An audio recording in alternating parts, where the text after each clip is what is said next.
think about it all the time.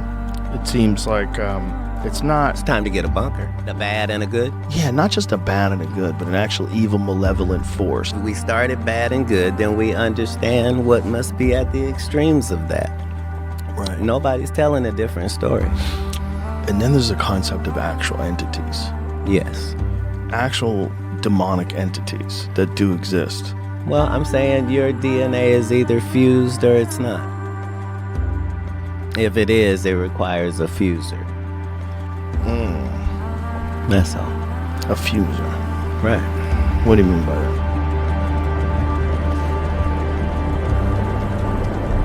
Soon everything we knew will be gone. All that is left of creation will lie within these walls. Outside, just the waters of chaos again. You're angry. You judge me. Let me tell you a story. The first story my father told me and the first story that I told each of you.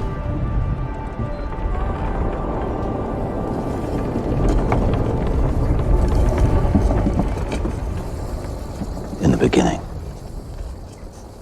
there was nothing. Nothing but the silence of an infinite darkness. But the breath of the Creator fluttered against the face of the void, whispering, "Let there be light." And light was. And it was good. The first day.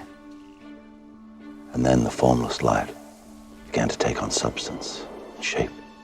The second day. And our world was born. Our beautiful, fragile home. And a great warming light nurtured its days. And a lesser light ruled the nights. And there was evening and morning. Another day. And the waters of the world gathered together. And in their midst emerged dry land. Another day passed. And the ground put forth the growing things, a thick blanket of green stretching across all creation. And the waters, too, teemed with life. Great creatures of the deep that are no more. Vast multitudes of fish, some of which may still swim beneath these seas. And soon, the sky was streaming with birds. And there was evening, and there was morning, a fifth day.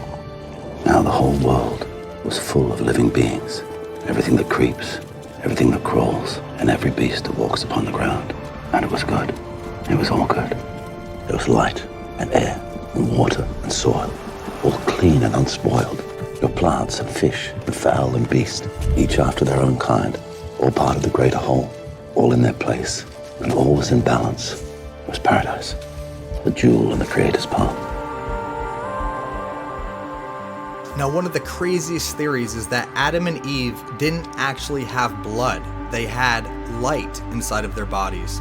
And eventually they made a mistake that put blood in their bodies and made them mortal. This was said because the Bible says flesh and bone, but doesn't mention blood when referring to Adam and Eve, but does mention the blood being a very important piece all throughout the Bible. There's a lot of controversy about the word Nephilim. It does come from the Hebrew word, a root of a Hebrew word, which means to fall. And so some people take this that they are fallen ones. They're angels that, fell out of heaven, or else their offspring fell out of heaven, or something like that. But many translators, including, of course, the King James, render it as giants. In the Hebrew, the word there for deceased is Rephaim. Now, Rephaim is one of as sub-races of Nephilim. So, for example, there's the Anakim and the Rephaim, and I think there's the Zamzummim, and don't you love these names? And then, of course, finally the Nephilim. I was tickled when these latest Star Wars movies have come out, and notice the name of the Skywalker that turns into Darth Vader. His name is Anakin. One letter difference between Anakim, a race of giants that were the scourge of Israel. Angels, and I already touched on this, in a natural condition cannot procreate with humans. That relates to Matthew 22:30. Balkans, Hungary, Romania, places like that. And that's where they actually settled. And this is the place where the vampire legends come, the idea of these supernatural beings that drink blood and live forever.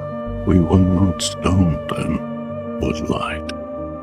It was not our place to interfere. Yet we chose to try and help mankind.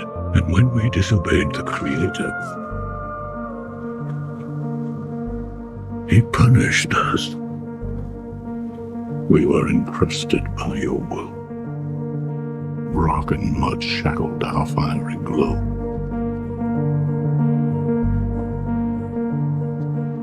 Still we taught mankind all we knew of creation.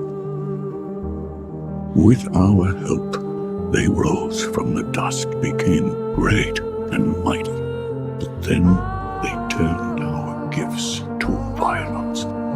Only one man protected us, your grandfather Methuselah. We were hunted, most of us killed.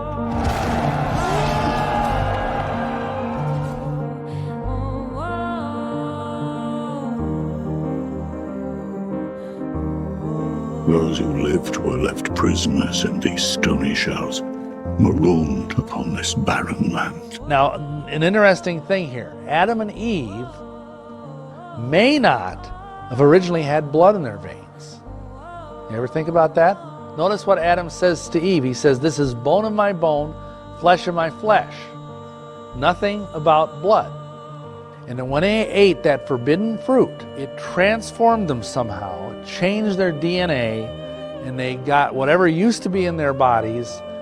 And some people believe it was actually light, the light of Yahweh that flowed through every vein in their body, and that's where they lived forever. And that's what we're going to be in the resurrection. Because remember what it says? It says flesh and blood cannot inherit the kingdom of heaven. So when we're in heaven, even as a resurrected being in the end of time, we're not going to have blood in our veins. We're going to have something altogether more wonderful. So anyway, something happened to them, and blood flowed into their veins, and with it came mortality. The question becomes, how come Noah was immune? He was perfect in his generation. Now the word generation there is taken to mean his offspring, his DNA, his ability to reproduce himself. And the word perfect there in Hebrew is tamim, which means without blemish. It's the same word that is used of the sacrifices in the temple. When they say, like in Leviticus, you must offer a lamb without blemish. That's the word that's used. So what that means is that his human generative ability were not contaminated by the B'nai Elohim. He had kept himself pure. By genetic control and manipulation of these hybrids, Satan was out to rob Yahweh of the people that he had made for himself.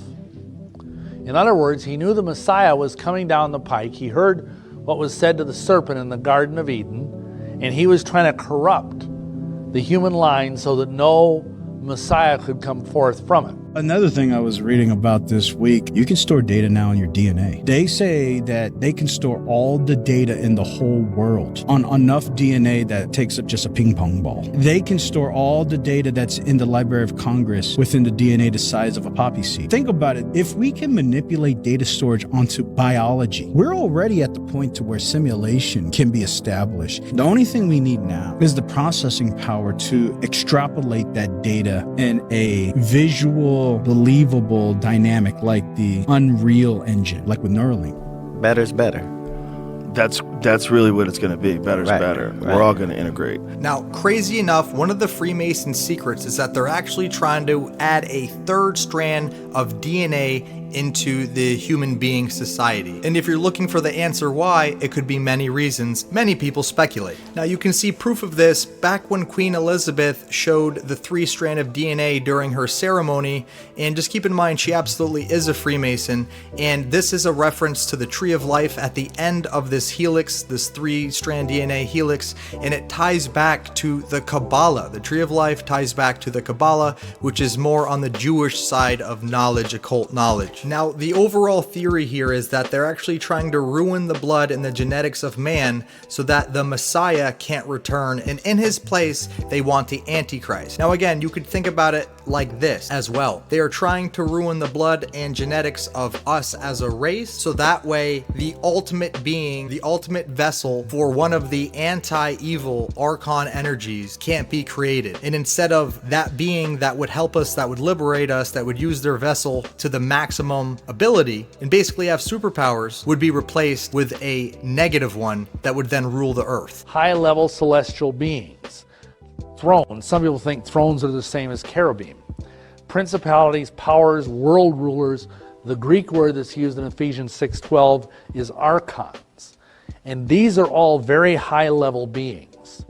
I personally believe they, and I think this is a fairly common teaching among people who are into this sort of thing, that these are beings that are over cities and that are over nation states.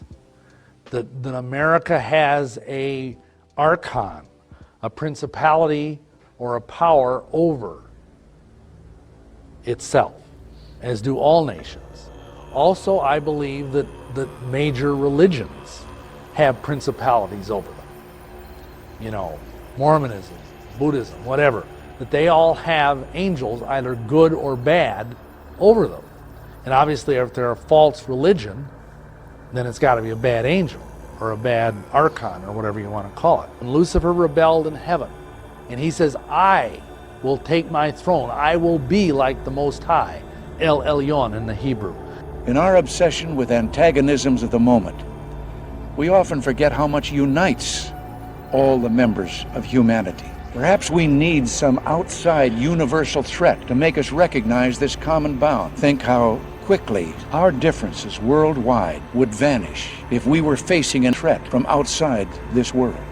And yet, I ask you, is not a force already among us? Now, it's super interesting that they're trying to replace Jesus or the Messiah with a negative one, while at the same time, Dolores Cannon says that there's a new wave of people on the planet and that they have 3 strands of DNA, and other people say we're changing our DNA in real time as we increase our vibrations and that the sun is activating us, which would imply that we are naturally getting a 3rd strand, and they are trying to artificially replace that 3rd strand with their 3rd strand. One of the biggest cosmetic brands, designer cosmetic brands in the world, their ex-formulator had contacted us. He said, quote unquote, the cosmetic industry is destroying women's cells. C-E-L-L-S, cells. And I said to him, why don't you say something? He said, I can't.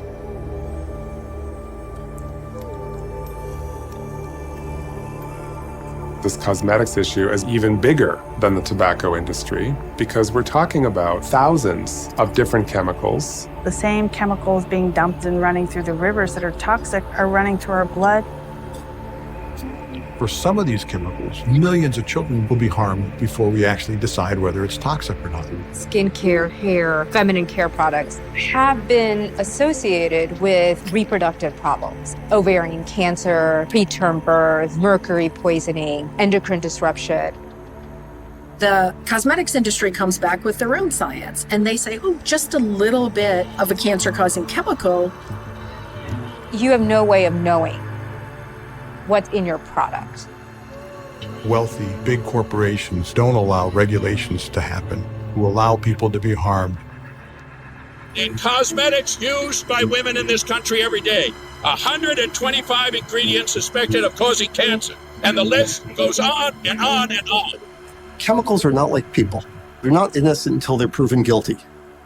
So this literally brings a whole new complex, deeper look at us waking up and them hijacking the awakening on multiple levels. Even some levels we can't even see, interdimensional levels. Now, a theory not supported by the mainstream, you can't find 72,000 genomes from the dad and 72,000 from the mom anywhere scientifically that they would allow. If it exists, it's been banned or it's just not true. But one of the theories is that your mom has 72,000 and your dad has 72,000 genomes, and that together it makes 144,000 genomes, and that would equal the 144,000 inside of the Bible. That theory claims that adding a 3rd strand would then have it equal 666 somehow, and they say that the third strand is made from silicone and coated in gold, and it will make your religious, moral, and ethics go away, and you will be able to be controlled. And they say that this is going to happen via the vaccine, probably through something like Cas9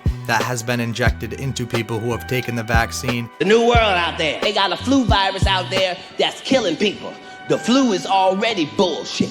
Don't worry about me, I can't catch the flu. A lot of y'all don't know, every time you go to jail, you get a flu shot. So, I done had 22 flu shots. I can't legally catch the flu until 2026, I think it is. I can't get the flu, tuberculosis, none of that shit. Nobody will be safe if not everybody is vaccinated. And you are presenting new ways to minimize the spread of misinformation, and you want to combat dangerous extremist views in the internet. It's a new world out there. It's a new world. That's why it's called World War III, because there's a whole motherfucking war going on right now. They ain't telling us shit. This time it's the lie versus the truth. Just that simple. The lie versus the truth. That's it. Just a lie versus the truth. The lie. I'm not here to say what side is the best side. I'm just saying them the sides. I do just want to make sure that I share some caution on this, because we just don't know the long-term side effects of basically modifying people's DNA and RNA to directly encode in a person's DNA and RNA, basically the ability to produce those antibodies, and whether that causes other mutations or other risks downstream. So there's work on both paths of vaccine development. Your DNA is a right-handed double helix made up of these four things right here. And the helix is held together by sulfuric bonds that appear after every 10 pairs of nucleotides, every 5 pairs of nucleotides, every 6 pairs of nucleotides, and again, every 5 pairs of nucleotides. 10-5-6-5, 10-5-6-5, or in the Hebrew alphabet, Yod He Vav He, the signature of your creator, the signature of an artist under his painting, if you will. Now, the magic potion, if you actually read the patents, it is adding a triple helix, and is adding more of this, which comes from a meteorite or a fallen star. And this 10-5-6-5, Yod He Vav He, the signature of your creator, quickly turns into 10-5-6-6-6-5. Do I have your attention yet? It's been admitted that it's a gene therapy and does edit your genes, and a lot of different foods out here actually edit your genetics, as well as the EMF and RF literally affect your genetics. So this isn't that far-fetched. Maybe they just have some details wrong, maybe it's being suppressed, I'm not sure, but as we poke around here, we're kind of getting an image of a bigger picture. Now, getting deeper into alchemy, speaking about mind control and the history of mind control and alchemy, we realize some amazing things. Now, this goes all the way back to Egyptian mythology and the Book of the Dead again, with spells to control the mind and enslave and manipulate. Also with the Egyptian Hermeticism, which is that Trismegistus, with his texts that teach of manipulation of the consciousness and soul. And this is exactly where the Freemasons started, and it's all about as above, so below. Now, the oldest text, the Corpus Hermeticum, is 17 different writings from the same author as the Book of Enoch, Hermes Trismegistus. It is said that the early Christians scattered the books all around so no one could find them in order to hide this information. I find this very strange, because why wouldn't you just destroy the books? Why would you hide them? It makes me think that they wanted it for themselves. Now remember, Katt believes in these books. This is what Katt was reading for so long. And these books say that if you don't reach the level of God, you will never know God. And they also say you are not your body. And they also say he is beyond gender as he is born from a father beyond gender. Now you can kind of see where the transgender stuff fits in, bafflement, etc. Now just remember, this is the Egyptian knowledge that is the core, that is the foundation of all Freemasonry and occult knowledge. This stems to Rosicrucians, Freemasons, all of them, everything. It's occult, it's hidden information. Now this is how they hide it even deeper. They like to put misinformation out there. Now there's this book called The Kabbalion, not to be confused with the Kabbalah.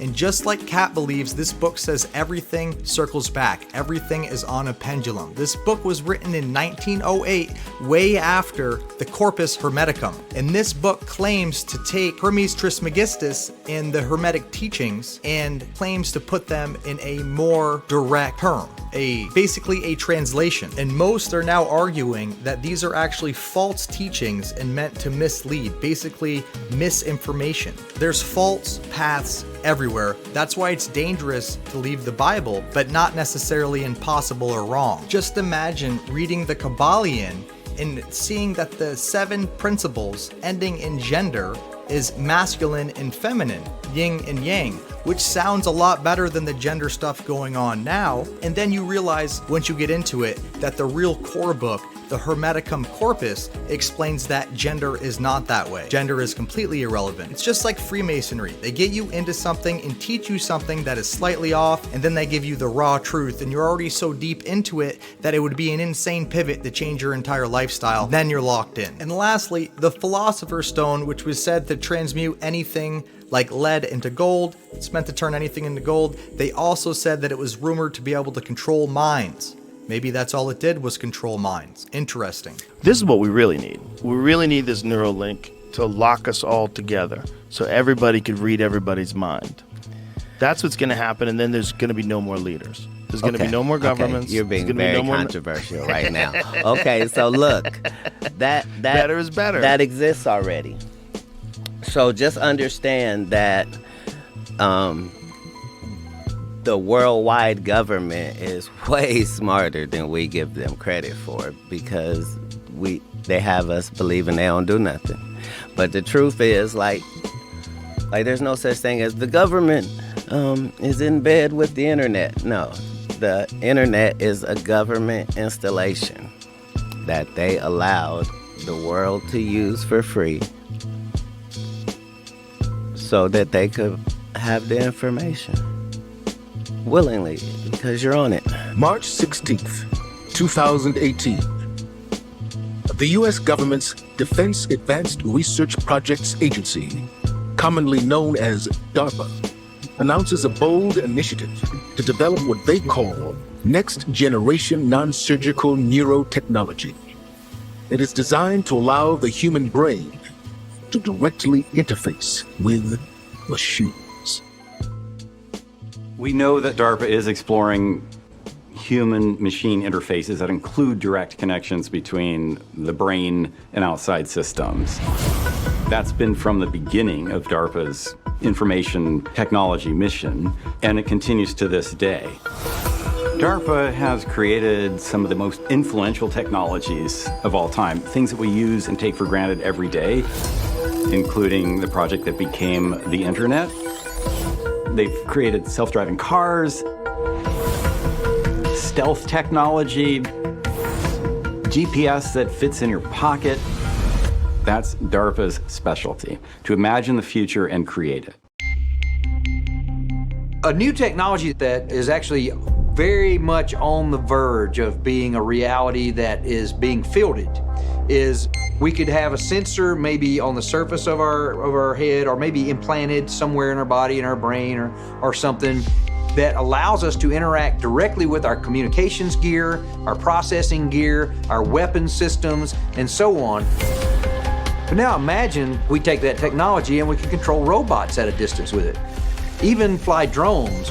You put this sensor on and you think the right way, and you can increase the speed of the fan by thinking and controlling that thought with direct-to-mind or mind-machine interfacing. With that type of capability, you could control all sorts of buttons and mechanisms in equipment. Mind-machine interfaces will have many applications in both civilian and military life. But there are those who believe that this same technology could also be used by DARPA as a new form of mind control. Like their counterparts at the CIA, DARPA-funded researchers have spent decades investigating how the human mind can be altered. In 1965, DARPA launched Project Pandora, which studied the possibility of using microwave radiation to control human behavior. The project reportedly ended in 1969, but DARPA's investigation of how machines can affect and possibly control the brain continues to this day. There are explicit programs of DARPA to read and write to human brains, whether it's through direct implants within the brain or wearing some kind of cap. So these things are being worked on, and we know that. So what's the next step? Maybe the next step is we can send instructions and information to an actual person from a distance with this kind of technology to let another person control their actions. But that could be something that could be malicious. If there's some way to do it from a distance, a much greater distance than something that you can wear on your scalp, that would be the ultimate technological achievement that would fall into this realm of mind control and direct human-machine interface that DARPA may well want to keep secret. In the near future, DARPA may possess the technology to remotely control the human mind. But as concerning as that may be, according to some scientists, a more permanent kind of mind control technology is looming. And it involves modifying the human brain by altering the human body's DNA. The future of mind control, and the future being right now because these experiments are being done, is using gene editing tools. And one of them would be CRISPR. The way it works is take the CRISPR, which are these short alternating repeats of DNA. You put that together with an enzyme called Cas. And so you take the CRISPR that you want to use, and you put these pieces together that can be injected and insert this DNA to certain areas of the brain so that we can change brain cells and turn you into something you wouldn't otherwise be. So in this way, gene editing technologies like CRISPR really form a definite basis for future mind control. These are things that DARPA has investigated. Every technology has the potential for good or evil.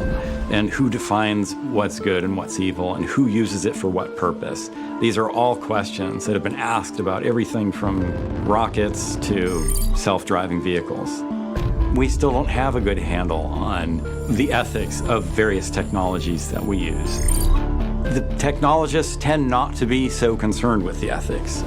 That seems to be the domain of other people, policymakers, for example, academics, people like this. There needs to be a hand-in-hand interaction with people creating technology and those who are considering the ethics of that technology.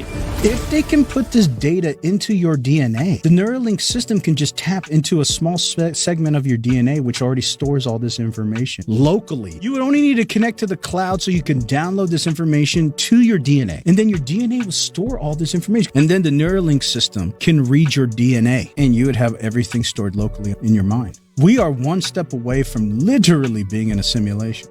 That's the true magicalness of Elon Musk, you know, is take that guy out of the story and just tell that story. And yeah, he's moving us into so many different directions all at the same time. The electric car thing, the internet satellite thing, and now this Neuralink thing. The Neuralink thing is the craziest because one. all of these things are connected in these higher upper echelon conversations.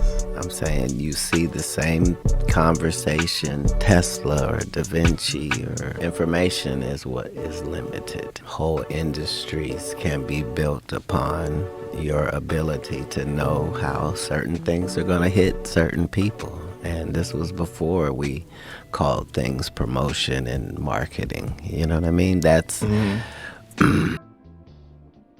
I was having a conversation with my sister-in-law about how much I liked a pair of boots. I did not Google the boots. I did not put the boots into Facebook. I just thought and talked about the boots. And then I suggested to my husband, why don't you get me a pair of boots for my birthday? Good idea. That afternoon on Facebook, what is being advertised in my feed? Boots, boots, boots, and more boots. And then, because I was so shocked by this, I picked up my phone, locked, shouted into it, I want a silver necklace. And I promise you, a few hours later, another social media website was advertising me silver necklaces.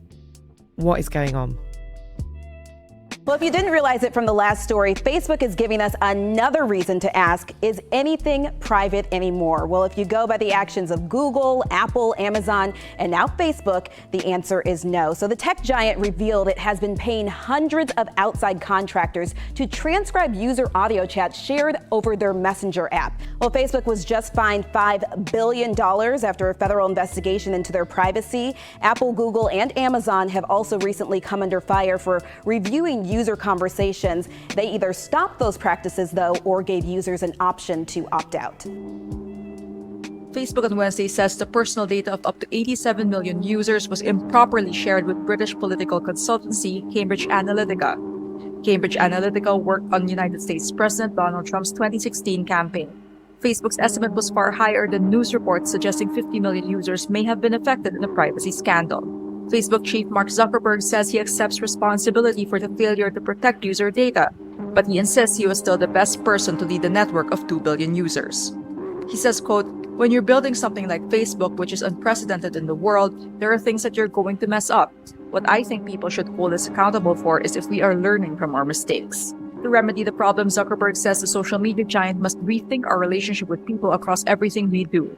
He adds it will take a number of years to regain user trust. One is an all-in-one vacuum mop called Tinico, and it completely connects to a Chinese server to transmit and receive information. Like I made a joke out of it. I actually have a video of it where you could turn the audio on for it. Like when you plug it in, it says charging started, charging stopped. Like when you put it on and off, I could control that with my computer through a Chinese cloud server.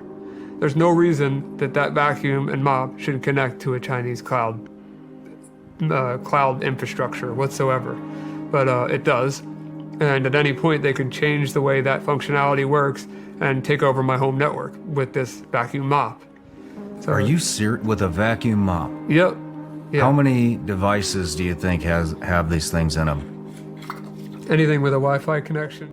We just discovered, which we already knew, that your phone, an iPhone specifically, takes an infrared picture of you with your Face ID every 5-ish seconds.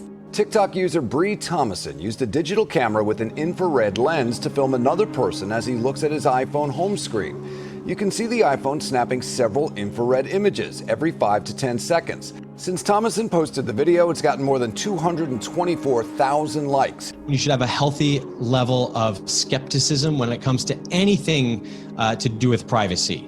So if you feel like your phone is operating in a manner that it should not be operating, I think that you need to get to the bottom of that. Another important aspect that Joe and Katt talk about is the data being weaponized. Our data is being weaponized against us. They are taking our data and they can actually predict our behaviors. That's not airborne weaponry, but we have a lot of it. Information is. That's true.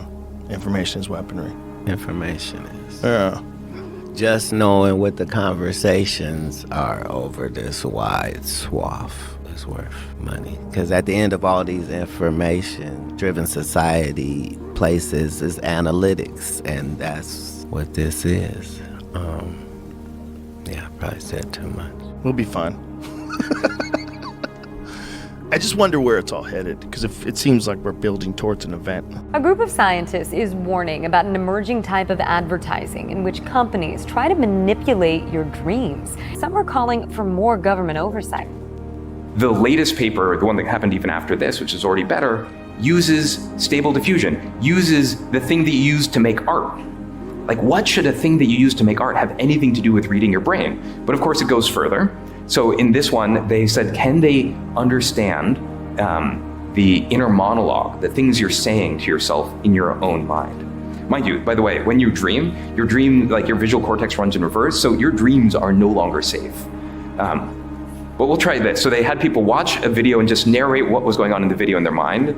So there's a woman, she gets hit in the back, she falls over. This is what the computer reconstructed the person thinking. See a girl, looks just like me, get hit in the back, and then she is knocked off. So our thoughts are starting to be decoded. Yeah, just think about what this means for authoritarian states, for instance. Or if you want to generate images that maximally activate your pleasure sensor, anything else. They'll be able to predict crime. Oh, yeah. And step in before certain things even need to happen. Or they'll probably instigate you to a certain level of stress that they could indicate that you're about to commit crime, and then they come in and get you. they won't need to be that nefarious, only because some of this stuff we know already. It just requires profiling that we're not comfortable with.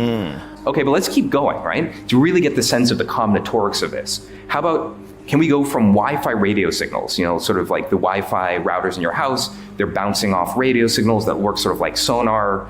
Can you go from that to where human beings are? Beautiful. Beautiful, unethical, dangerous. We've turned every cell phone in Gotham into a microphone. And a high-frequency generator receiver. You took my sonar concept and applied it to every phone in the city. With half the city feeding you sonar, you can image all of Gotham. This is wrong. I've got to find this man, Lucius. At what cost? So what they did is they had, a camera looking at a space with people in it. That's sort of like coming in from one eye. The other eye is the radio signals, so sonar from the Wi-Fi router. And they just learned to predict, this is where the human beings are. Then they took away the camera. So all the AI had was the language of radio signals bouncing around a room. And this is what they're able to reconstruct. Real-time 3D pose estimation, right? So suddenly AI has turned every Wi-Fi router into a camera that can work in the dark, specially tuned for tracking living beings. Everywhere she goes, Ouyang Haoyu is followed. What she buys, how she behaves, is tracked and scored to show how responsible and trustworthy she is. It's called the social credit system, and in one version now being tested, a person's reputation is scored on a scale of 350 to 950. And Haoyu, with a good score of 752, is okay with it. In fact, most people are. It's a mechanism pushes you to become a better citizen.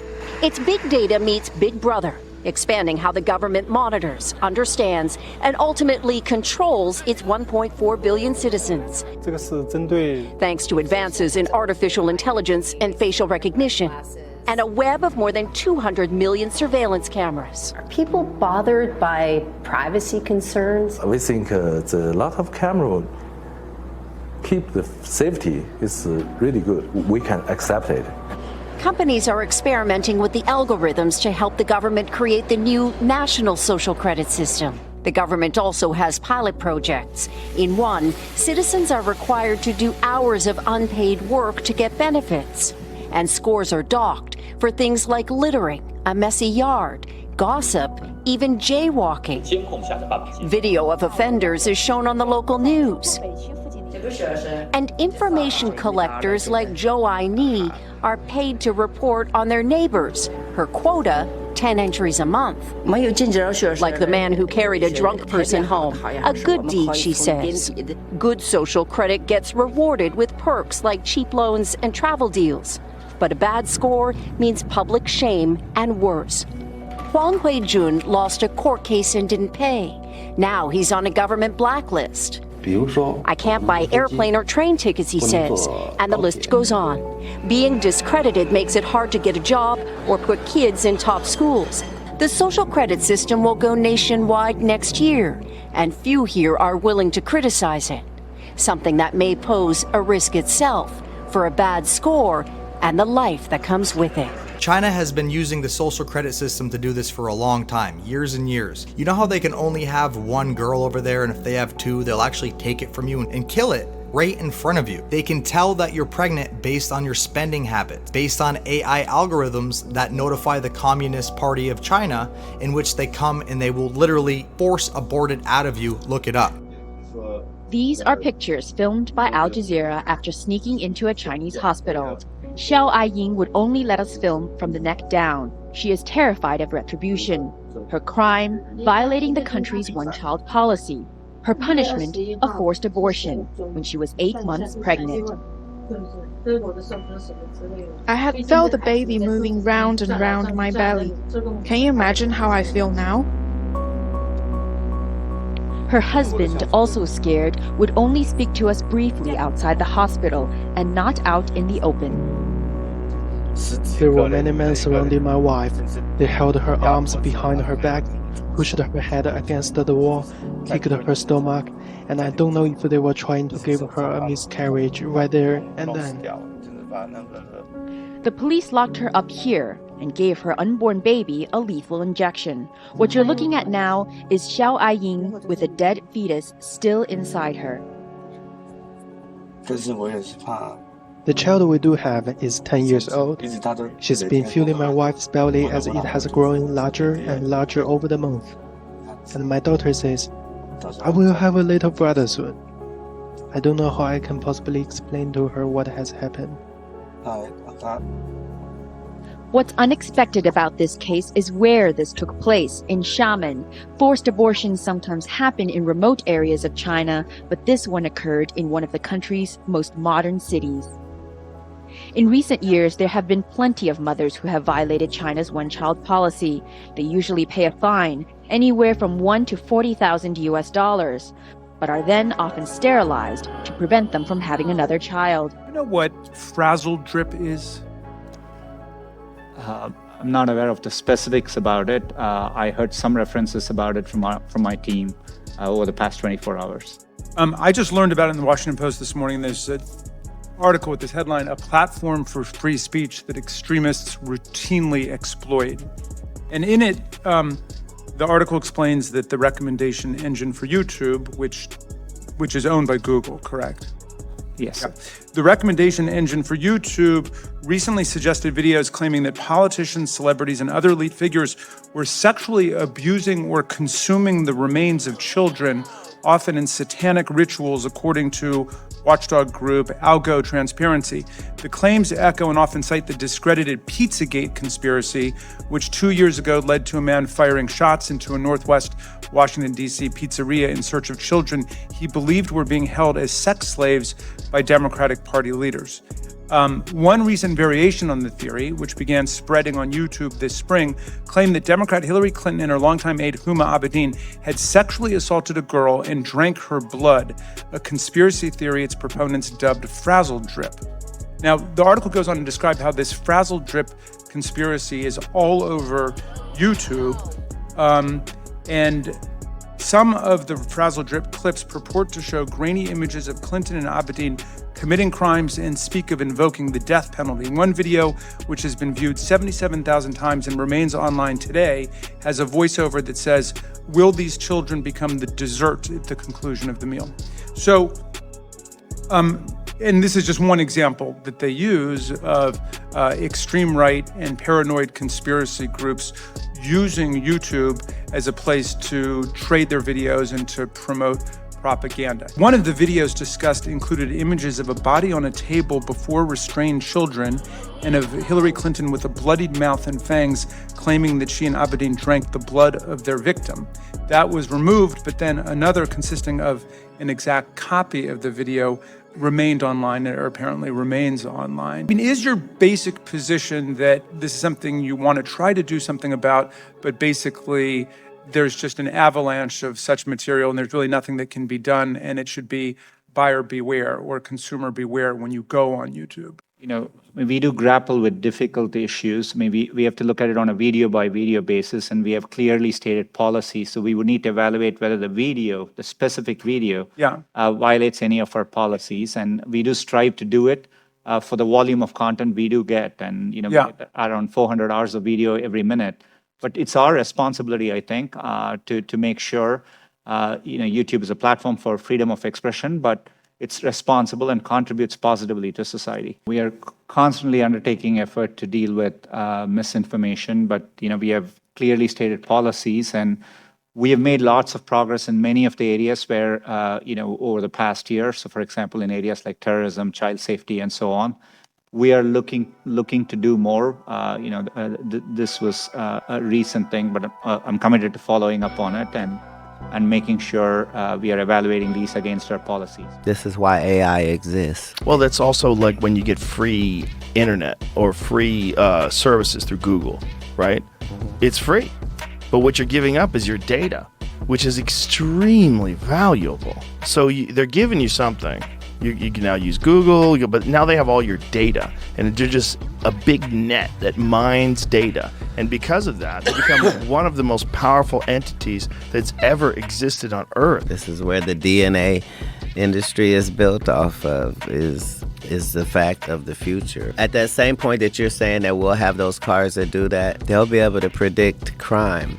Oh, yeah. And step in before certain things even need to happen. 10 years when we are sitting here, we have an implant in our brains, and I can immediately feel, because you all will have implants, and we measure your brain waves, and I can immediately tell you how the people react, or I can feel how the people react to your answers.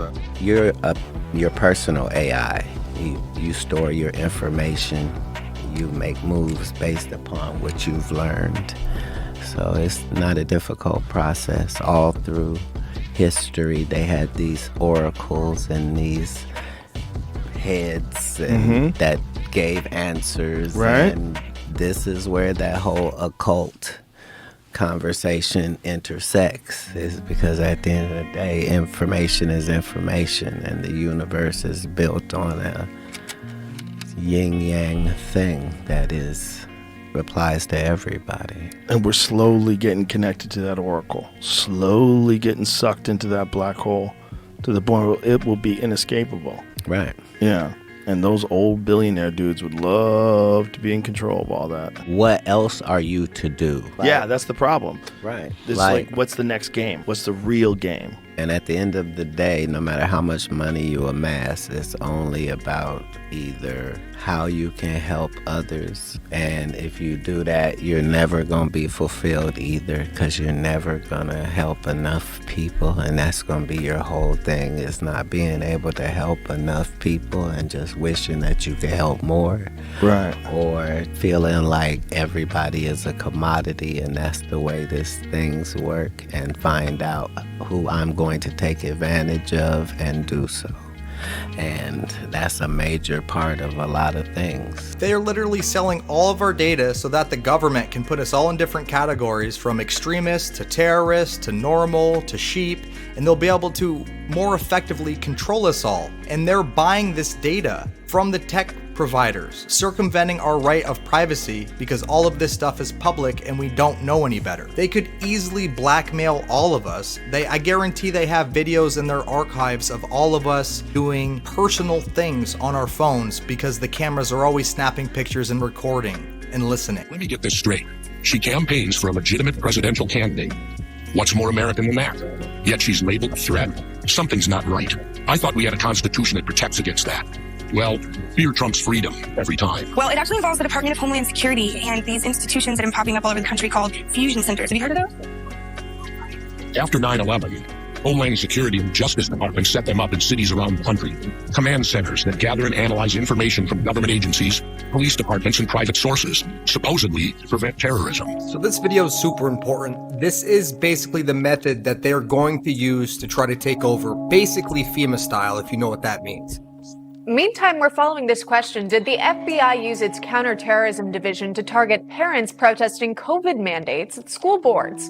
Well, 2 congressional Republicans say they have evidence proving they did. It all happened after 9/11, where they created the Patriot Act, where basically they said they can do whatever they want when it comes to terrorism, and they left the definition of terrorism really open. Since then, they've shifted more towards domestic terrorism, and they're using something called fusion centers, where it's all the agencies, all the law enforcement agencies together, combined, basically utilizing information they grab from us. They actually tap our phone calls, check our social media. It's all done through AI algorithms, but the fusion centers is where all of that uses together. We work very closely with the Jewish Federation throughout the country. Now, they knew that the leaders of society, the leaders of the normies, the people with decent-sized companies would be able to lead rebellion. So they knew they had to get them and flip them on their side so that their takeover would be fluent. So they created something called InfraGard, and this was back in 1998 or 1996 that this was created. InfraGard grabs all of the private sector businesses, which is just private businesses, and the heads of those, and puts them as part of this specific organization where they get information before we do. If there's going to be a nuclear threat, they would get that information before you do. They also gave them permission to use deadly force when it comes to martial law. So they are basically prepping them all the insider information. It's like a secret meeting, almost exactly like the one that Dr. Carrie Madej brought up in our interview. Check out this clip from that right here. You said that you were invited to a VIP business owners meeting, I'm assuming because you've owned your own medical clinic. You said this meeting was where they discussed their plans to conspire to destroy America. You clearly disagreed and voiced your thoughts and blew the whistle telling the world about the meeting. What were the qualifying factors for somebody to get an invite to that meeting? And can you elaborate on what that was like for you? What kind of things were going through your mind when you realized what was really going on? I know that 2 different people had referred me. You have to be referred into the group, and then they do background check. All right, now check this out. NEC is a company that's partnered with InfraGard, and they're all the biometrics that they're already rolling out in places like Hawaii. Things like thermal temperature scanning in airport, facial recognition ID. This is the company that's going to do the rollout. You're going to want to look into them. All right, so what you're seeing here is the latest tweet from FEMA. It came out 9/15/2021. Check this out. We go to their site up here where they put their new plan. We go down here. Look at this one right here. Look at this. This is the one. This is the juice right here.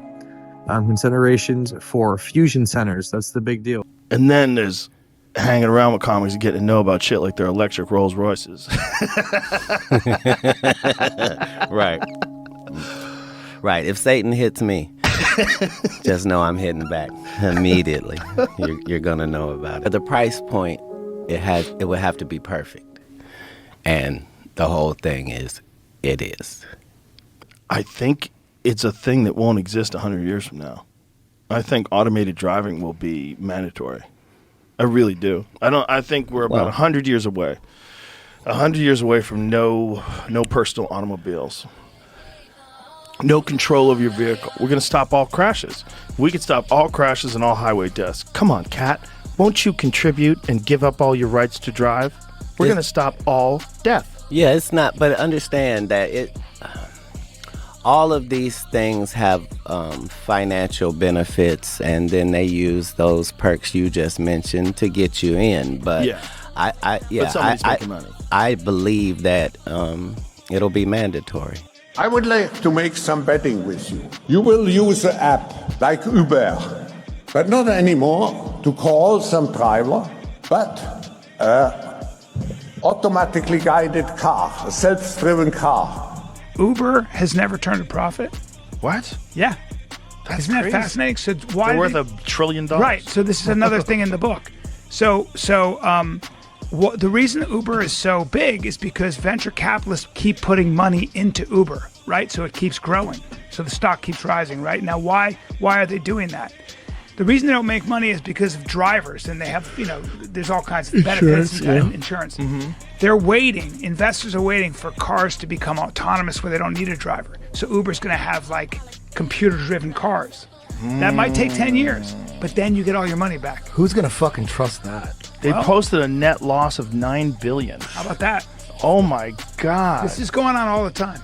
That's a wrap. It's cheaper to keep her because we make $200 billion a day, and we all agree universally you should pay for this, and we'll be in charge of selling it to you. And we'll shut it off if you fuck around. So for us to say, I think they're going to do that with cars.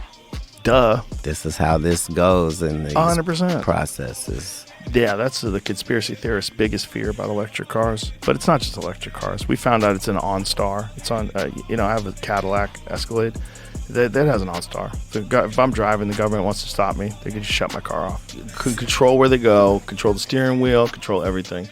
I want you to auto driving on all cars. Auto driving on all cars with third-party input. This is how you sell it to people. If someone steals your car, we can get it back. You can make it cheap enough to not be a difficult sale, though, Joe. Yeah, make it cheap. That's what capitalism is about. And if you keep putting money into it, you can expand its value. And they're doing that because they believe in autonomous cars? Yes. Now, here's another thing. So why in New York City there are buildings, high-end buildings that they build, right? Like where the apartments go for $5 million, $10 million, $20 million, $50 million, right? They're 80% empty. Do you know why they're 80% empty? And why there's so much real estate in this country with high-end that's totally empty? Because people from China, Russia, South America who are doing nefarious stuff, they'll buy an apartment, they'll buy a flat in London for $140 million. You go, what, $140 million? Who would ever live there? They don't live there. They don't rent it either, because then they can't call it as an asset. Investment. Now what you do is this. You take that $140 million flat and you borrow against it. So now you take that money and you put it in the stock market, and that's how you wash your money, baby. Wow. Yeah. That's why all the congressmen are not calling for them to stop these trades. Correct. Right. They don't want. But my thing is, did you look at it across the board? It's not like all the Democrats. It's fucking everybody. It is right, a red and blue flag. Yes. It's like They're stripe. They're making so much money. This thing where the police want you and they have to chase you and you may get away.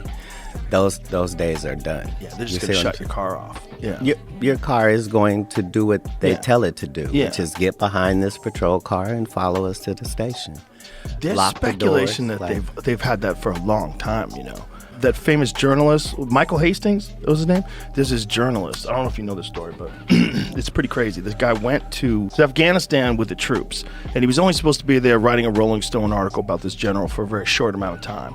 But then there was the volcano in Iceland, and the volcano in Iceland stopped air travel. So this journalist from the Rolling Stone was embedded in this troop, and they started talking shit. And he started reporting the shit that they were talking, including disparaging comments that the general had said about Obama. So the general gets back. He has to retire. He has to, it's the Rolling Stone exposed. It's a big deal because everybody loves this general. So he retires, and this Michael Hastings guy is on the run, and he's terrified. He's telling people, if I commit suicide, I did not kill myself. People are threatening my life. And then he's going down La Brea, and his car is going like 120 miles an hour and just slams into a tree and explodes. And there's a video footage of it. This dude is just flying down the street, hits a tree, and the car explodes. And they asked security experts at that time, I think this was like 2005, is it possible to control a vehicle remotely? They said, does your vehicle have a computer? If your vehicle has a computer, they can control it, period. There's a way. And they know that. If they can do that then, what can they do now? They just shut your fucking car right off. And they've been doing that for, this is 2010. So this is 14 fucking years ago. Easy peasy. Now, one of the things that really told me that Katt really didn't care and was just going for the gold without really paying attention of safety or morality is, he just bought this crazy, insane electric vehicle when he speaks about these electric vehicles in the interview with Joe Rogan being able to be controlled and ran in the trees. And while he's a Illuminati or celebrity, high-profile person speaking out, in the middle of him speaking out, why in the world would he get a vehicle that he knows can be ran into a tree? We've had Paul Walker, Ryan Dunn, so many, look it up. A lot of people have died running into trees. So in my opinion, it's looking like Katt is ride or die for the Illuminati and just knows they won't kill him because he's always going to do what they say. That's what I see. Like the mark of the beast thing that we were talking about earlier. If that is not, I think if you had to tell a story for so many years Yeah. Before anybody ever even figured out how to write it down. And you're telling a story about a civilization that allowed people to put brain implants in them. Then all of a sudden the brain implants were hijacked by machines and people became just meat zombies controlled by corporations. That would be the mark of the beast. That would be a demonic thing. If a demon tricked human beings into wearing a hat that turned you into a zombie, that demon would be like a famous character in books and folklore. But that demon exists, and it's just technology. It just shows itself through this desire for the newest, latest innovations that are going to constantly fuel it becoming more and more powerful until one day it tricks you into letting it into its head, like a vampire. Like the vampire stories, you had to let them in, remember? That was the thing. You had to invite them in. And if you invited them in, you're fucked. But if you didn't invite them in, for some reason, they weren't allowed to kill you. It's almost like this story. That you have to be able to benefit from the zombie. Like, there's no benefit in that taken out of context. Like, if you're making them zombies so that they can mine for you, then there's a story of that over there. Like, that's the whole thing, is when you look at these ancient writings, they're not saying like, so he was from another world and we had to bring him our kids and he would eat them in front of us. Like, they're not telling those stories. I eat children. I eat children. How old are you? Okay. Only to 10. That's good. Children and pineapples. Children and pineapples. They're saying like agriculture and knowledge, literature and cosmology. Right. Explain the origin of life. Yeah. Like, show the double helix DNA. To a fault. Yeah. Nobody's saying anything outside of mathematic parameters. They also get into talking about the mark of the beast, which is interesting because it's rumored that they're trying to get the luciferin gene inside of us, which is the third strand, and apparently the mark of the beast is something called luciferase. I did a documentary on that as well, you can check it out here, and this apparently will glow green to signify you have taken the mark and you are of Luciferian genetics. Have you guys noticed that they're changing a lot of the street lights to be black lights? Alyssa Strickler, the Pfizer whistleblower from Project Veritas. Here is my work badge. At work, wearing that badge. Here is the backside to show that it is Pfizer property, and my CDA sticker, which proves that I can deal with controlled drugs. This is what they were advertising the vaccine looked like. And here's a really clear image to show you how clear it is. But it goes over to the black side. Same table, same light, same surroundings, same vial. And it changes when it goes in front of the black background. And here is the hokey pokey that they are mandating to people. Notice anything funny about that solution? It's glowing. And here is a picture of the containers that the product was shipped out in. Do your own homework on it. You then, Ogre. Aye. By the order of Lord Farquaad, I am authorized to place you both under arrest and transport you to a designated resettlement facility. Oh, really? You in what army?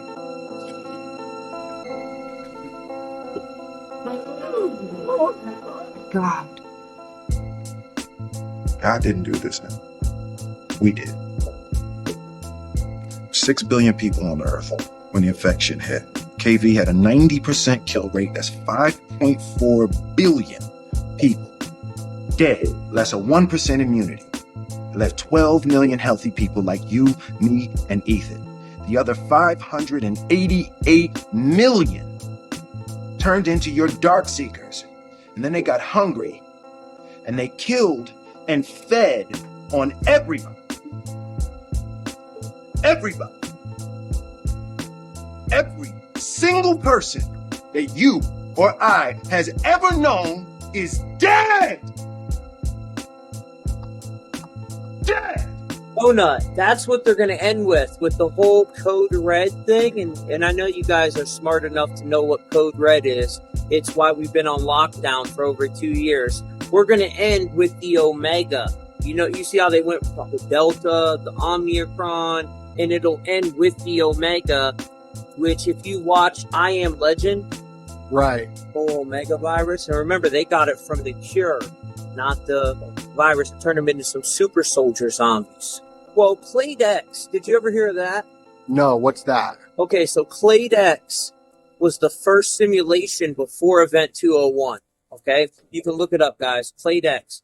666 days after that, boom, the pandemic takes off on 3/11. The other thing they're going to do, and I know this was discussed when I was involved with all this wicked stuff 20, 30 years ago, they want to get fallen angel DNA into the blood supply through certain vaccines. And we all know there's already a lot of nasty stuff in those vaccines. But black magic and black science may have generated the HIV strain. The kind of occult stuff that was being done involved actually reaching into DNA and twisting and transforming the DNA. And I think this is one possible scenario for the mark of the beast. What I think might very well happen is they're going to somewhere down the road introduce a just incredibly scary plague on the earth. Some call Bregna the perfect society. Some call it the height of human civilization. But others know better. The good childs built Bregna to ensure us a future. They built the Relical, a memorial to remind us of what we've survived. They built walls to protect us. They tell us that outside, nature has retaken the world.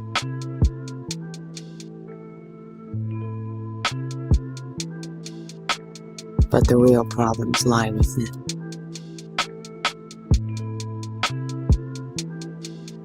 We are haunted by sorrows we cannot name. People disappear, and our government denies these crimes. The good child regime provides for us as long as we stay quiet. So we trade freedom for a gilded cage.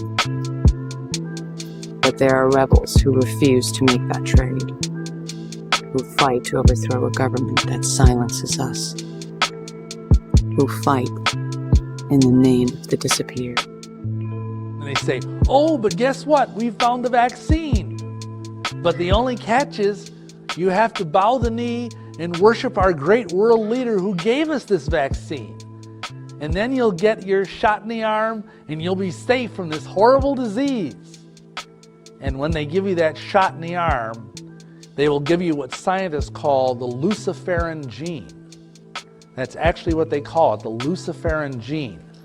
It's a gene in our genome that glows green under an electron microscope. And some preachers believe, who have studied this, not scientists, but preachers, and again, I'm not a scientist, I'm just a mere preacher, that this is what came into Adam when he fell. And what they're trying to do is they're trying to promulgate even more of this. Once you get this in your system, you're lost. A significant part of the human genome is this junk DNA. And what the plan is to have these luciferin genes take over all of that junk DNA. So instead of there just being one, there might be hundreds. And what's going to happen then? Before Adam fell, there was no junk DNA. Everything he had was working on all cylinders. Because, Yahweh don't make junk. But when he fell, then a lot of his abilities went away. His mind became darkened and clouded by sin. The death entered the world. What do you think the impact of this is going to be if all this fallen DNA is mingled in massive quantities with people? And the person I already did a documentary on this, who would be bringing in the mark of the beast, you can look at the documentary Start of the Mark, where I explained that X, space X, XXX.com, all the X's. Tesla be manufacturing the COVID-19 vaccine. Elon was in Germany recently to visit Gigafactory Berlin and also check up on a Tesla project that might put an end to this pandemic. Elon met with biotech company CureVac, one of Tesla's business partners, who are currently working on a COVID-19 vaccine candidate that is being funded by Bill Gates. Tesla is working with CureVac in an effort to build a new kind of vaccine printer that can manufacture molecules. The new vaccine is being developed using Tesla's RNA printing technology, a new biotech advancement that Tesla and CureVac actually began working on last year. The original intent of the project was to eliminate more common influenza strains, but they rapidly switched their focus to COVID-19 in the wake of a global pandemic. Tesla filed a joint patent with CureVac on a possibly revolutionary bioreactor for RNA. So what is RNA? Well, it's a molecule found within all forms of cellular life, and it has been described as a sister molecule to DNA. CureVac has found a way to stabilize the molecule and have it deliver antibody responses to specific diseases into the body. If it passes human trials, Tesla's high-speed RNA printing tech would be used to rapidly manufacture this new vaccine. I don't know about you guys, but at this point, I'm starting to wonder if there's any problem Elon Musk can't solve. Do we need to stop Elon Musk? I mean, you own Neuralink. He used to own part of OpenAI, but now he's in the entire X.AI game. He owns the social media company that feeds the AI with infinite information. He owns the car, so he can feed the AI infinite information of people's movements. He controls the satellites that have the internet, that connect the Neuralink to the AI, to the car, which is a surveillance vehicle. And he controls the solar panels that are going to be connected to the houses. And Tesla, their power charging grids, have now become the standard power charging grids in the entire country. You have one individual who controls the power grid, who controls the vehicle, who controls the AI, who controls the implant, who controls the social media platform, and who controls the satellites and the internet's going to space. It's the perfect setup for Lex Luthor. Will eventually lead up to a big payment system in which you'll have to take the mark that Elon will present. And I get into all of that, and it's very intriguing. Elon Musk announced over a year ago that he planned to convert Twitter into an everything app, like China's WeChat, an app to do everything, including online banking and finance. Last April, Musk announced that Twitter Incorporated has been renamed to X Corporation. He created a new artificial intelligence company known as X.AI, and he partnered with eToro for stock and crypto exchange. The media would have you believe that Elon Musk is an independent billionaire genius whose dream is to revolutionize banking. But this story is demonstrably false. The facts tell us that Elon Musk is a frontman for the same old. But because he says there are only two genders, he has gained the trust of a radicalized people in a time of war, without ever having to explain his lies. Musk says he grew up poor, but his family was rich with emeralds. As a teenager, Elon would trade emeralds for cash in New York City, and his father bragged how they had so much money we couldn't even close our safe. Elon describes his father as being an evil, abusive man. His father, Elon Musk, has been accused of being a pedophile and fathered a child with his stepdaughter, who is 42 years younger than him, and had a history of abuse and witchcraft, telltale signs of multi-generational mind control. Musk received tens of thousands of dollars from his parents to launch his first business venture. He then acquired X.com and announced he would create an online bank known as X. He partnered with banking experts who all left the company after accusing Elon of lying to the media about the product. Musk made nearly $200 million off the sale of PayPal, a company that he contributed nothing to, and then used that money, along with the illusion of being a successful businessman co-founder, to buy his way into Tesla. Tesla Motors was founded in 2003 by Mark Tarpenning and Martin Eberhard, who developed the Tesla Roadster. The official story is that Elon, who has absolutely no experience with rocket science, came up with the idea for SpaceX while traveling to Russia with the CIA's Michael Griffin of In-Q-Tel.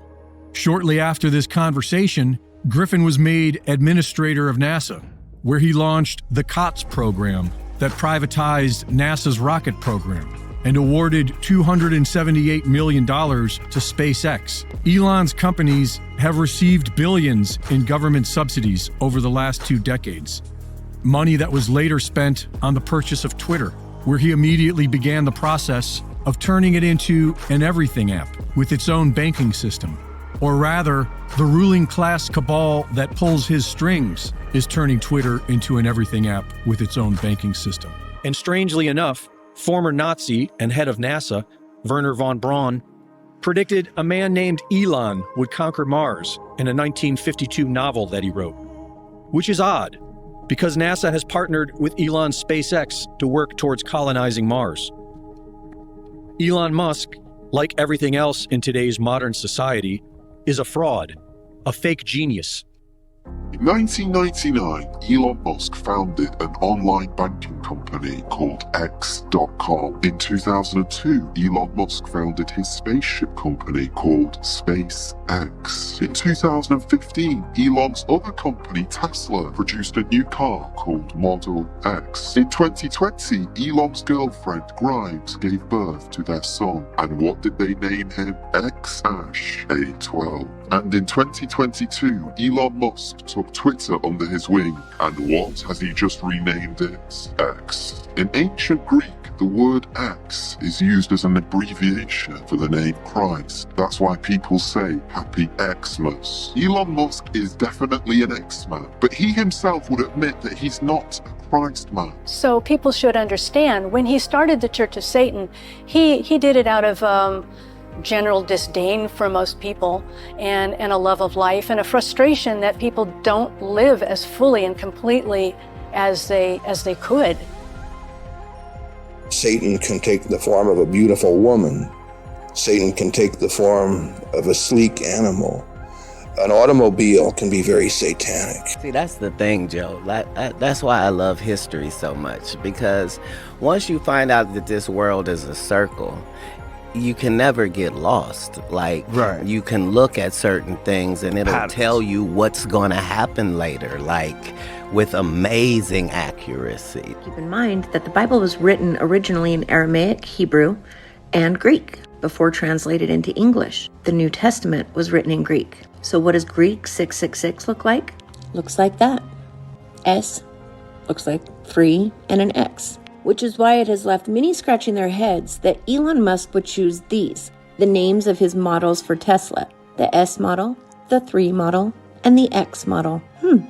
That's suspicious. It's just that they do a good job, but how is that difficult if that's your job? Like, they do this really well. They do it worldwide. As we all know by now, this is Twitter's new logo, the X. Strangely, this X, or something very similar to it, is also the base of another logo, or symbol, if you will. In fact, it's a symbol until the other day when I had this discernment, I quite frankly didn't even know had existed. The Christos. This is a symbol that Constantine, in early 400 BC, had a vision of in the clouds. A vision he believed came from God. Constantine, being skeptical, kind of held off until he got a message in a dream from Jesus himself. A message that said, put this on all of your armor of your armies. You will be victorious and protected by God. Now the X in Greek, this symbol is chi. And the P is the Greek letter rho. Also known as the Chrismon, it's the earliest form of the Christogram, or Christos, and is a combination of the letters that form an abbreviation for the name Jesus Christ, similar to that of a monogram. The Chi-Rho symbol superimposes the Greek letters Chi and Rho from the first 2 letters in the Greek word Christos, meaning Christ. Here's where it gets interesting. Some have noted that the Chi with its cross lines can remind us of the cross. Others are reminded of the shepherd's staff when they see the Rho, symbolic of Jesus being our good shepherd. Some Chi-Rho symbol appears with an N intertwined for Nike, meaning conqueror. And as I'm going to show you here in just a minute, the symbol is seen with a laurel wreath surrounding it, showing Christ is victorious over death, symbolic of the resurrection. It also appears with an alpha and omega, one on each side, showing that Christ is the beginning and the end. with a final Christos symbol with the laurel wreath and the Alpha and the Omega on either side of the cross, you now understand the entire symbolism of Christ and his glory that the Christos combines. So now take away the laurel wreath and you remove the glory of the resurrection of Christ, his conquering over death. Remove the Alpha and the Omega and the fact that Christ, Yeshua, is the beginning and the end. And after removing the rho, the Greek letter that many believe resembles a shepherd's staff, symbolic of Christ being the good shepherd, you are left with the cross, completely removing everything good that here on the Christos was of Christ. Doesn't it now seem strange, Musk's choice for the new Twitter logo? Explain what's going on? A shadow government is no more difficult than a government. Yeah. And so not only that, they don't have to get elected. It's even better. Even nicer. They can stay for a long time. Think about J. Edgar Hoover. How long did that motherfucker stay in power for? He was running the FBI wearing a dress for like 30 years. Because of what you just discussed. Mm-hmm. NASA recently discovered something called X points around Earth and also around the sun. These are naturally occurring portals that open and close every single day. Some of them create direct pathways to the sun and even to other planets. So these are called X points. They exist all around the outside of our planet. They're where magnetic diffusion points hit and cross, like our magnetic fields hit and cross. In some way, combining that crossing of electromagnetic fields with charged particles from the sun opens up a portal. So portals naturally can occur in nature. You don't have to make them artificially. So that's pretty interesting. Now, even more mind-blowing, Elon's old babysitter said that his name used to be El Elyon, and that means the Most High God above all, apparently of Israel, and you need to look into that more. According to Psalms 82 verse 6 of the Bible, we are Elohim, the children of El Elyon, and they say that Yahweh is the child of El Elyon, which could be a myth. The crazy part is Joe Rogan and Katt speak about a black hole being potentially hell and how you're there and time stops and it's really dark and there's probably entities in there. And then Elon's old babysitter, who seems very credible, speaks about Elon ushering in the Antichrist, and she tells an epic tale of being pulled into a portal by Elon that he opened in his room. Whatever they say that hell or Hades is in any of these religions worldwide, it is the perfect description for what a black hole is in real life. It is. You fall through forever. A bottomless pit. Yeah, where time doesn't exist. Where time does not exist, where you don't die, but you don't exit. Where the information, and it eats stars. Elon marks the spot, episode 1, May Musk. Look at this excerpt talking about the portal that sounds like the Joe Rogan Katt black hole that they were talking about. The boy's name then was El Elyon. The boy did something very dark. And then one day I asked Imelda, someone in the circle, is he the Antichrist? I was 13 years old. She didn't even blink. She said no, but he will present the mark. And when you see him do that, the Antichrist will take the stage. Now here we are, 40 years later. Go back to that time when you were babysitting him and tell me what happened. Okay, I gotta get a battery. I was babysitting him, and May had a lot of ancient artifacts and stuff. He got into his mother's trunk. I always called it her African trunk, and there was these little rock statues in there, like little, and he would set him up in a certain way, like a little Stonehenge on his bed, and his room was dark. I said, Mom, come play with my friends. I'm so excited. And I knew something weird was going on in there, and there was wind and energy.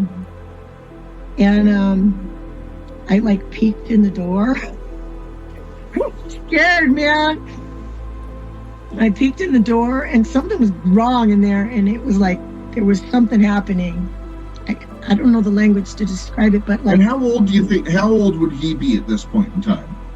By the record, he would be 7 or 8. Is he one of his grandfather's lab experiments? Because I go, is he human? I asked my aunt. She's like, I don't know. But he was excited, and he was jumping up and down. And so he was able to open up a Stargate in his room.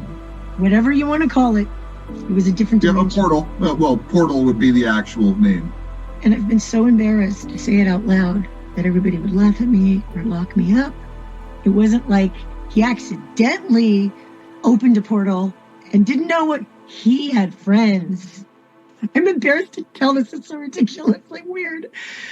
And he was being lifted and he was starting to go. He was being lifted and like I was being sucked in. I know this sounds ridiculous, but my aunt told me, don't let nothing happen to that effing little, the way she said it, I said, why? And she goes, he's going to rule the world someday. And I'm like, what? Him? What do you mean? Why? And she said, don't you know nothing? They're the Illuminati. She would always do that to me. But she'd say, don't let nothing happen to him. He's going to rule the world someday. Grabbed his little arm. It's like we went up and then we went down. And it was dark in there, but it was glowing. And I had his little arm. And it was weird because like there was no bottom. And there were these creatures in there. And they were giant and they were semi-shaped like humans. They were glorious. They were giant and like they had a different head. Like there was a bird head and like a cat head and a jackal head. And I would compare them because I'm not super educated to like Egyptian type of things. And they were beautiful but terrifying. They weren't on my side. I'm on Team Jesus. And but I was told not to say that name over there. So we're coming down in there. One of them grabbed me by the throat and I closed my eyes and I had him. And I was tiny, like a little rag doll compared to it. And it was holding me up like that. And I cried out. I felt like I couldn't talk. And I cried out, Jesus, save me. And it stopped and we flew back. And we flew out of there and I still had him. I had his little arm. And we flew back and we rolled out of this room and out of the hallway and into the living. There's a lot of people that think that whatever we're seeing isn't just from another planet, but from another dimension. That they're dimensional travelers. That they have access to places that we don't have access to. Because we're too primitive. We can't wrap our head around it. As a civilization, we haven't reached the ability to transcend, but that they can, and that they're here all the time. Zecharia Sitchin guy who said all this stuff, he was often criticized. That people said that he took things too far, that his analysis went too far, and he just went into speculation. But god damn, a lot of the stuff that he was saying is like you could see in the actual tablets themselves. They show these gigantic beings with these little tiny people like sitting on their laps, and the people have tails. Have you seen those? It looks like genetic engineering. Maybe it's a tail, maybe it's piping. What Jesus, right, it could be piping. You understand what I'm? Oh yeah. Of what I'm saying is nobody's telling these outlandish. All saying the same thing. There's some higher power that comes and gives you structure, tells you what to do and how to live. And every society information. That's what they give you. They give you information.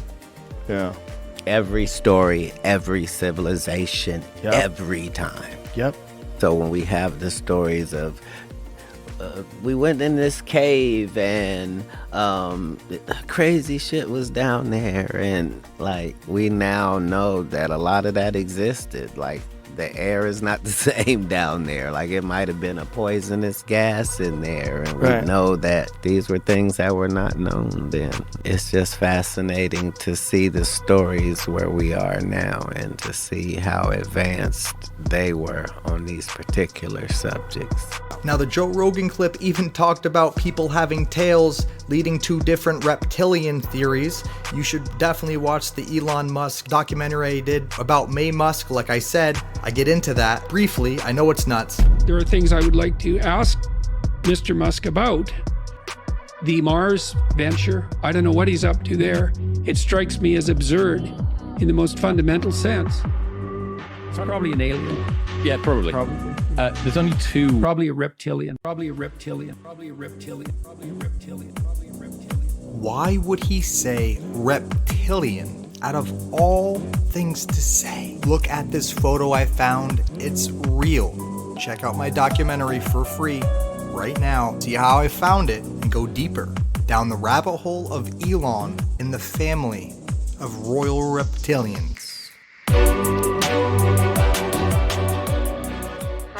Katt says that Christians should believe in extraterrestrials. He says it's in the Bible. And also Joe speaks about interdimensional beings, which really lines up with how I think all of this is working. Everything in the universe, everything on this planet, everything that we could look at in the wildlife or in the plant life or everything is a formula. Everything is the science and math go together with the occult and alchemy. All of these things are based on things like... What do you think ghosts are? You either believe in the natural and the supernatural or you don't. And there are facets to everything. It says there was a war in heaven and God was fighting Satan and threw him down here. This is taking place. So Ezekiel's story is essentially about a UFO encounter. If you don't believe in anything supernatural, then I would assume that means you don't believe in God either.